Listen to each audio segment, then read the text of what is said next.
जय हिंद साथियों।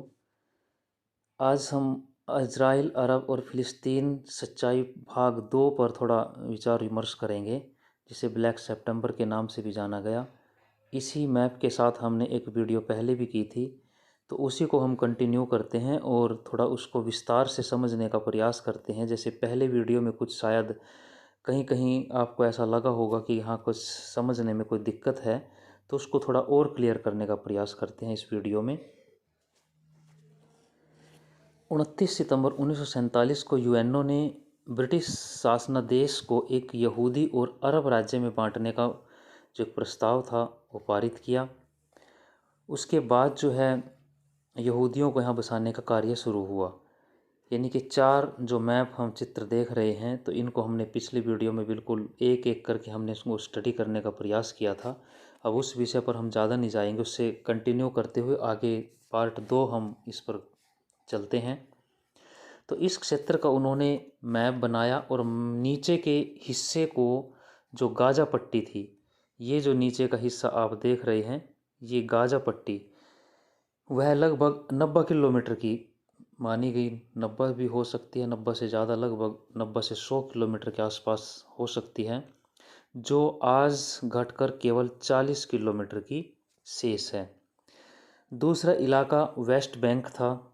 ये जो वेस्ट बैंक आप हिस्से को देख रहे हैं, ये वेस्ट बैंक, इजराइल और फिलिस्तीन के बीच जो डिमार्केशन हुआ, सीमांकन हुआ, वह लगभग 50% से ज़्यादा यहूदियों को था। लगभग 52 या 53% के आसपास रहा होगा, और 46-47% के आसपास जो है ये एरिया अरबों के लिए रहा था। यानी कि जो ग्रीन पार्ट है ये अरबों के लिए था, और जो वाइट पार्ट है ये यहूदियों के लिए था। इस पर अरबों ने विरोध किया।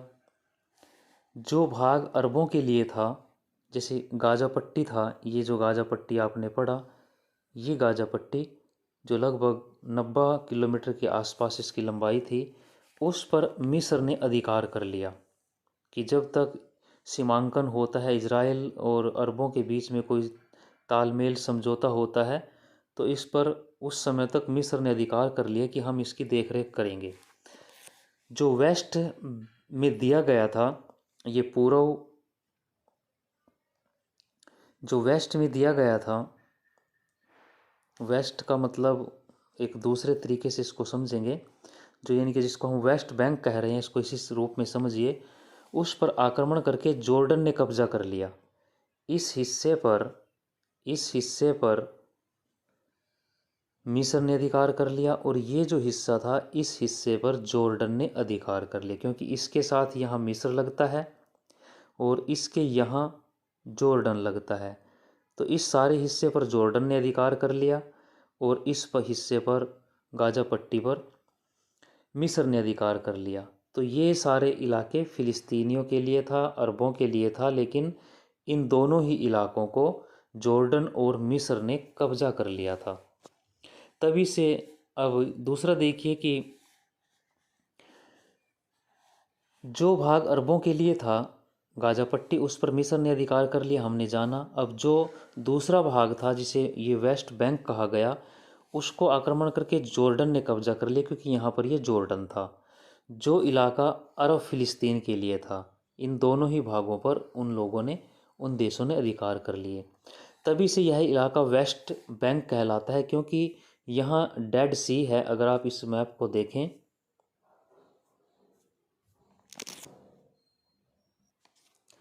अगर आप इस मैप को देखें तो ये डेड सी है। डेड सी से ये जॉर्डन रिवर बहती है। ये जो जॉर्डन रिवर है, इससे इस तरफ का जो इलाका है, ये पूर्वी इलाका है जो जॉर्डन रिवर के पूर्व में है। ये इलाका जॉर्डन का है, और इससे इधर का जो इलाका है, इस पर जॉर्डन ने अधिकार कर लिया, तो इसको वेस्ट बैंक कहा गया। वेस्ट बैंक यानी कि इस नदी के, जॉर्डन नदी के वेस्ट में जो इलाका था, उसको वेस्ट बैंक कहा गया, और जो पूर्व में था वो पूर्वी बैंक था, जहाँ जॉर्डन है।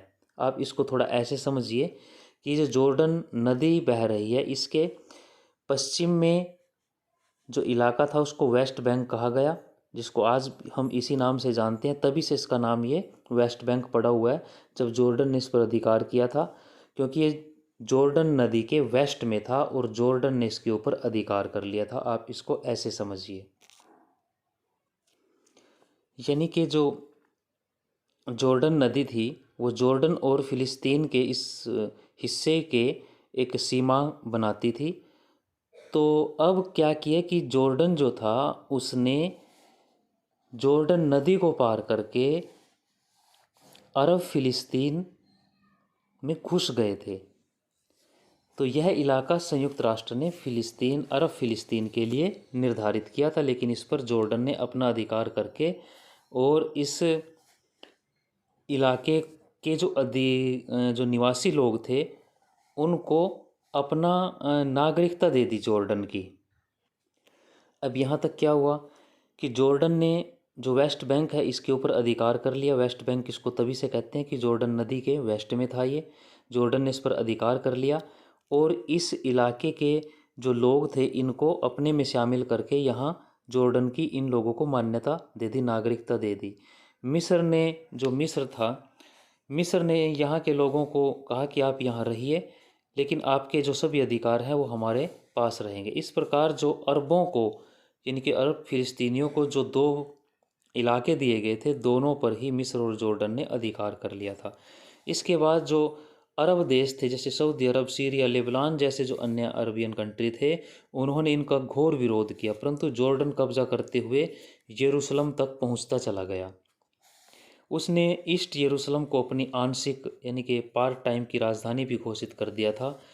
अब सीमा पर जॉर्डन के नागरिक, यानी कि जो फिलिस्तीन के इजराइल के साथ झगड़े शुरू हो गए थे।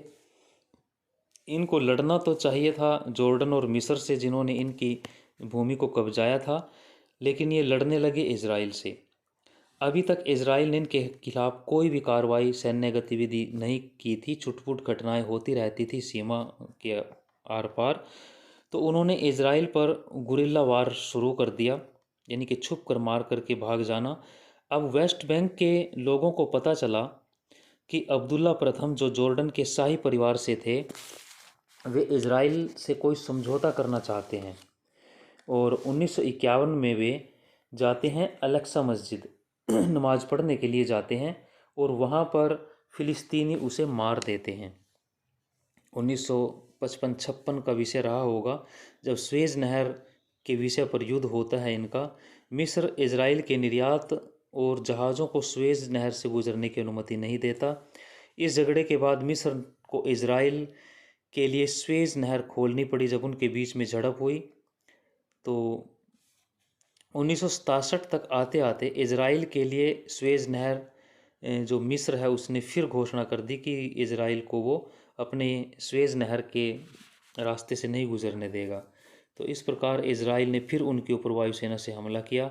अब मिस्र, जॉर्डन, सीरिया, लेबनान सभी ने मिलकर इजराइल से युद्ध शुरू कर दिया था। यह जंग लगभग 7 दिन के लगभग चली। यह अरब इजराइल युद्ध के नाम से जाना जाता है। अब इजराइल ने गाजा पट्टी पर भी अधिकार कर लिया, जो मिस्र के कब्जे में थी, जो 1967 तक मिस्र के कब्जे में रही। दूसरा, जॉर्डन का जो वेस्ट बैंक था, जिसको हम वेस्ट बैंक कह रहे हैं, जिस पर जॉर्डन का अधिकार था, उसके ऊपर भी अब इजराइल ने कब्जा कर लिया था। तो जो अब तक जॉर्डन के पास था 1967 तक, इजराइल ने इन स्थानों पर किसी भी प्रकार की छेड़छाड़ नहीं की थी। ये नियमों की पालना करते हुए यूएनओ के ने जो प्रस्ताव दिया था सीमांकन का, उसी अनुरूप इजराइल इसको मानते हुए सम्मान सहित इनको ये दिए हुए था। लेकिन जब बार बार हमले हुए, गुरिल्ला वार शुरू हो गए, तो 1967 में पहली बार इजराइल ने इन दोनों इलाकों पर अपना अधिकार कर लिया था। अब और मज़े की बात देखिए कि जो वेस्ट बैंक से लगभग 3 लाख के लगभग जो फिलिस्तीनी थे वो भागकर जॉर्डन नदी पार करके जॉर्डन में चले गए। जैसे जॉर्डन नदी को पार करके अरब के क्षेत्र में, यानी कि फिलिस्तीन के क्षेत्र में आए थे। अब युद्ध की वजह से 3 लाख जो लोग थे फ़िलिस्तीनी थे वो जॉर्डन में चले गए, जो असली जॉर्डन था। यहाँ यासर अराफात सक्रिय होते हैं। अब इसके बाद अब जॉर्डन और इज़राइल में एक सहमति बन जाती है, परंतु जॉर्डन में बसे जो फ़िलिस्तीनी हैं उनके द्वारा इज़राइल पर बार बार गुरिल्ला हमले होते रहते हैं। इज़राइल इन पर हमला करता है। अब जो जॉर्डन के किंग थे अब्दुल्ला, उन्हें समझाने का प्रयास करते हैं कि भी तुम्हारे कारण हमें इज़राइल से नुकसान हो रहा है, हमारे बीच में झगड़े हो रहे हैं, तनाव बढ़ रहे हैं, हमारी समस्याएं बढ़ रही हैं। तो अब ये जॉर्डन के खिलाफ संघर्ष शुरू कर देते हैं और जॉर्डन के नियमों को मानने से इनकार कर देते हैं। यानी कि जॉर्डन ने उनको शरण दी, तो जॉर्डन के खिलाफ ही अब ये युद्ध की घोषणा कर देते हैं। अब ये लोग इज़राइल और जॉर्डन दोनों की सेनाओं से संघर्ष करने लगे, जो शरणार्थी के रूप में जॉर्डन में आए हुए थे। 1970 के समय आते आते जो फिलिस्तीन पॉपुलर फ्रंट थे, 3 नागरिक विमानों का वो अपहरण कर लेते हैं और जॉर्डन में इनको लैंड करा देते हैं। अब यात्रियों को उतारकर प्लेन को वो बम से उड़ा देते हैं। अब जॉर्डन का जो किंग है, जब पानी सर से ऊपर गुजर जाता है तो इनके खिलाफ सेना को आदेश देता है। जॉर्डन का जो राजा था इनको मारने का आदेश देता है। उसी समय यहाँ एक पाकिस्तानी फ़ौज की टुकड़ी भी थी जो जॉर्डन की सेना को प्रशिक्षण देने के लिए ठहरी हुई थी। उसके मुखिया थे ब्रिगेडियर जियाउल हक, जो बाद में पाकिस्तान के तानाशाह भी बने, सेनापति भी रहे और बाद में तानाशाह बने। जॉर्डन उनको स्थिति नियंत्रित करने के लिए कहता है। तो विश्व में पहली बार ऐसा होता है कि एक देश का ब्रिगेडियर दूसरे देश की सेना को कमांड कर रहा था। यह यहाँ एक अजूबा था। अब देखिए कि और भी मज़े की बात, अब सुन्नी मुस्लिम जियाउल हक थे, सुन्नी मुस्लिम पाकिस्तान सेना थी, सुन्नी मुस्लिम जॉर्डन किंग थे और सुन्नी मुस्लिम जॉर्डन जो सेना थी वो मिलकर सुन्नी मुस्लिम जो फ़िलिस्तीनी थे उनको मारना शुरू कर देते हैं। ये सुन्नी मुसलमान ही सुन्नी मुसलमान जो फ़िलिस्तीनी थी उनको मारना शुरू कर देते हैं। और ये जो मारकाट है लगभग 17 या 18 दिन के लगभग यह कार्रवाई चलती है और लगभग 20,000 जो फ़िलिस्तीनी हैं उनको मार दिया जाता है। लगभग इसी प्रकार की स्थिति चलती है। तो लगभग 2000 के आसपास तक आते आते, जब ये मैप आप देख रहे हैं, इस मैप पर कुछ आपत्तियां थी कि 2000 के आसपास इज़राइल गाज़ा पट्टी से हट जाता है और 2007 में या 5 में या 7 में जो हमास है इस गाज़ा पट्टी पर अपना अधिकार कर लेता है। तो इसी प्रकार धीरे धीरे जो ये वेस्ट बैंक था, इस वेस्ट बैंक से भी इज़राइल विड्रॉ कर लेता है। तो यहाँ जो फ़िलिस्तीनी सरकार थी वो बनती है। अब इस को समझिए कि यहाँ ये जो इलाके थे, ये इलाके फ़िलिस्तीन, मिस्र और जॉर्डन ने फ़िलिस्तीन से कब्ज़ा किए हुए थे। अब इन दोनों इलाकों को 1967 में आक्रमण करके, 1967 का जो युद्ध हुआ था उसमें इज़राइल ने इन दोनों इलाकों को जीत लिया था और फिर धीरे धीरे करके इन इलाकों को वो छोड़ देता है, विड्रॉ करते देता है 2000 के आसपास के समय तक, थोड़ा थोड़ा करके। हालांकि कुछ इलाकों पर सैनिक नियंत्रण हो सकता है रहा हो, लेकिन धीरे धीरे करके यहाँ पर उनको विड्रॉ कर लेता है। तो इस प्रकार यहाँ ये था कि भाई इज़राइल इन पर कब्ज़ा करके क्यों छोड़ेगा, ये फ़िलिस्तीन के इलाके थे, लेकिन मिस्र और जॉर्डन ने इन पर कब्ज़ा किया हुआ था जिनको वो नहीं छोड़ रहे थे। तो इज़राइल ने इनको मुक्त कराया था, तो इसका श्रेय भी इज़राइल को नहीं दिया गया। अब आगे और देखिए, अब जो हम पढ़ रहे थे उसको थोड़ा आगे बढ़ते हैं। अब एक नया गुट बनता है जिसका नाम था ब्लैक सितंबर, जो जॉर्डन से बदला लेना चाहता है। ये फ़िलिस्तीनियों को वही था। उसी जंग के बाद जो 20,000 फ़िलिस्तीनियों को मार दिया गया, जो पाकिस्तानी सेना भी उसमें शामिल थी, जॉर्डन की सेना थी और सभी सुन्नी थे, ये सुन्नी मुस्लिम थे सभी। तो अब ये ब्लैक सितंबर का एक गुट बना जो जॉर्डन से बदला लेना चाहता था, जो आगे चलकर 1972-73 में जॉर्डन के प्रधानमंत्री की हत्या भी कर देते हैं। तो अब जॉर्डन जो है पाकिस्तान की मदद से इस ब्लैक सितंबर जो संगठन है उसको समाप्त कर देता है। यही कारण है कि कोई भी मुस्लिम देश फ़िलिस्तीनियों को आज शरण देने को तैयार नहीं है, क्योंकि जिन जिन देशों ने इनको शरण दी थी उन्हीं के लिए समस्या का कारण बनते चले गए। तो धन्यवाद, जय हिंद साथियों। हमने इस वीडियो में इसको थोड़ा और क्लियर करने का, डीपली थोड़ा समझने का प्रयास किया। धन्यवाद, जय